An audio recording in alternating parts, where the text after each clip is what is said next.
Hari Om Tat Sat. Welcome to Jyotirmayananda Society.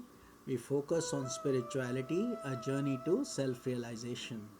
Please subscribe for the mystical meanings of the scriptures and to enjoy daily satsang with us. We are currently exploring the book The Art of Positive Feeling, authored by Swami Jyotirmayananda ji, narrated by myself, Swami Nikhilananda. We are currently exploring the topic of bhavana or feelings, and today we will study Vatsalya Bhav. The fourth form of devotional feeling is known as Vatsalya Bhav, an attitude compared to a mother's love for her child. You begin to feel that God is like a child.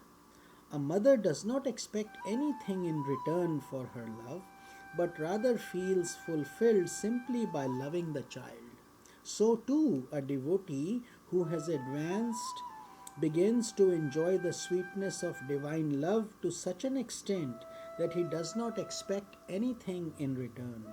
As long as you are expecting something in return, your devotion remains limited and restricted.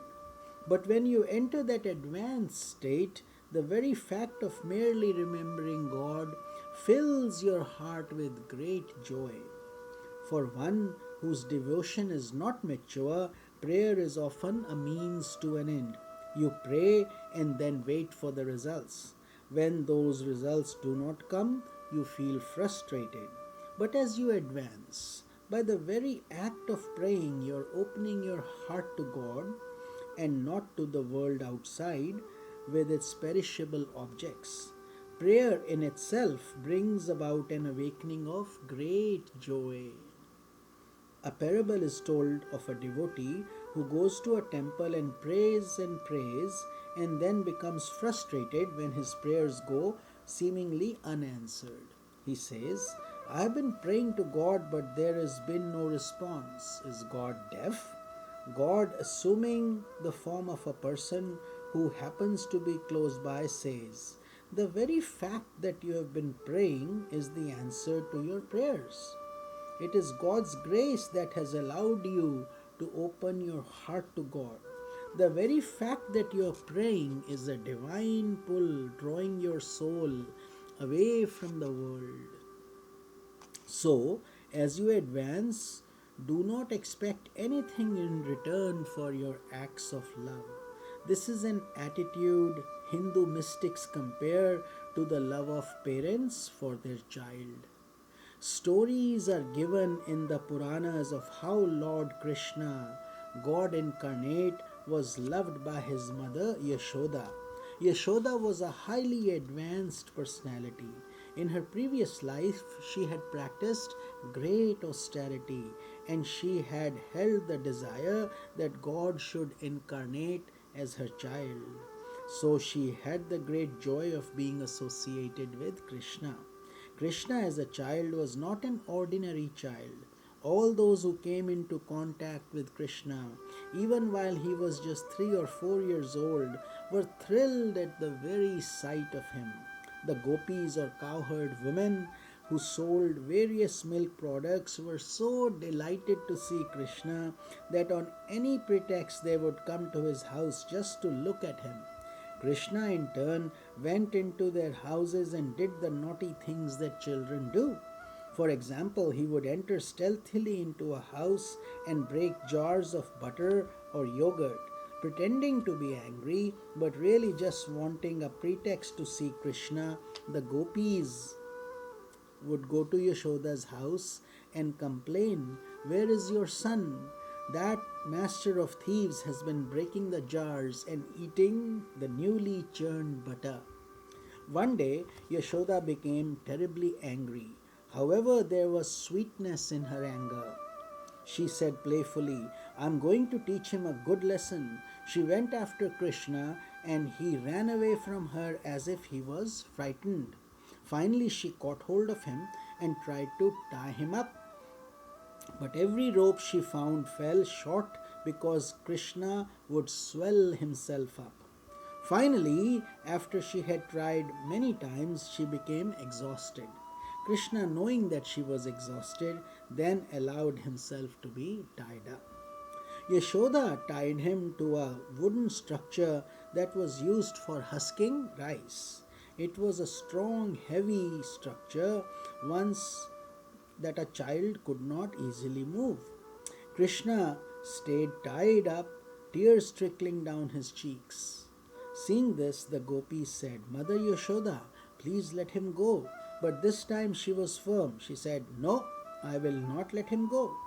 You were the cause. You were always complaining about him. So Krishna stayed tied up while his mother engaged herself in her work. When he was when he saw Krishna that no one was around, Krishna pushed the whole big structure and it started rolling behind him towards the house. In front of the house there were two Arjuna trees. They were gigantic twin trees in the form of a fork. Krishna wedged that structure between the two trees in such a way that with a heavy pull he uprooted both of them and they came crashing down. Everyone came running. His mother took him in her arms and was joyous that he was unharmed. The mystic implication of this story is that in develop and devotional movement, you collect all the strings of your heart, all the feelings, and integrate them in order to capture God within your heart. In this process, the purity of feeling, compassion, and goodness that you develop is like butter. Tying Krishna up is symbolic of integrating your feelings. After integrating your feelings, there still has to be surrender to God.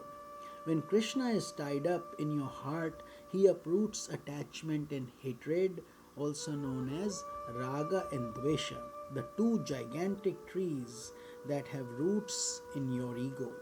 Devotional ego thereby uproots attachment and hatred. So, when we have devotion, we efface our ego, remove our ego, and then it's like pulling out attachment and hatred. Mother Yashoda's love for Krishna exemplifies Vatsalya Bhava. Vatsalya Bhav, motherly love. And there are many saints in India who have adapted that attitude. When you adopt that attitude that God is like a child and you bestow all your love upon Him without any expectation of something in return, that is an advanced level of devotion. When you pray for the sake of prayer, love for the sake of loving, God becomes a mass of tenderness and sweetness. Such is the glory of Vatsalya Bhav. Let's move on to the final bhava, Madhurya Bhava. As you advance in divine love, you gradually notice the disappearance of your own individuality, your own desires. In the beginning, you develop love of God as a means to an end. You worship God with the expectation of a response. As you advance, that expectation diminishes. It does not matter whether divinity responds or not. The very experience of divine love becomes the source of boundless joy. One of the sweetest states of bhav is known as Madhurya Bhav, literally meaning sweet sentiment. It is described in worldly terms as that feeling that exists between the lover and his beloved. Mystics have written many poems and verses describing this state. Those who are not initiated into the path of devotion are easily misled by these songs of love. Although the language used to express this type of love is that used by the masses, this loving feeling has nothing to do with the erotic form of love, love based on passion. Why then is this language used? Because there is no other way to express Madhurya Bhav to the masses. Sages describe the lofty state of superconsciousness known as Samadhi by comparing it to sleep. Yet sleep is far away from Samadhi. Similarly, the divine union, the profound feeling of love towards God, is described in worldly terms as the feeling of love between lover and beloved, in order to help aspirants understand that transcendental state in which self awareness is lost. This type of writing has been prevalent since ancient times. In the Bible, there are passages in Solomon's songs that seem to be the words of a lover describing the beloved. However, they are designed to show the mutual relationship between God and the soul, the state in which divine love devours the individuality of a person. This is the most advanced state, a state in which ego ceases to exist. We will continue this beautiful satsang journey in tomorrow's satsanga. Hari Om Tat Sat.